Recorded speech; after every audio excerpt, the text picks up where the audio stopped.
Tingnan mo nga naman itong dalawa na to. Ayan o. Ala, nagbubuntalan sila. Nagagawan sila ng pwesto. Ayan o. Ayan. Sige. Ayan. Matira matibay. Ayan. Ayan. Ala. Sige. Ala. Agawan kayo ng pwesto. Ala. Oh, ala. Ala. Ayan. Sige pa. Sige pa. Ala. Oh. Ayan. Ayan, tinan mga kapatid sa yan, oh. Ayan, sino matapang sa kanila, yan ang yung makapwesto dyan. Ayan, oh. Ayan. Ayan, dahil nga nanghagbol sila ang Paris, nagagawan sila na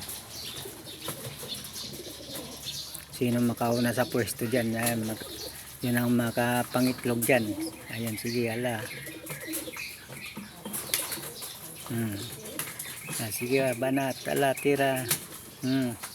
Ala, oh. Pwestuhan kayo dyan kung sino makatira sa pwesto. Ayan. Ayan, red bar, bisors. Pula. Ayan.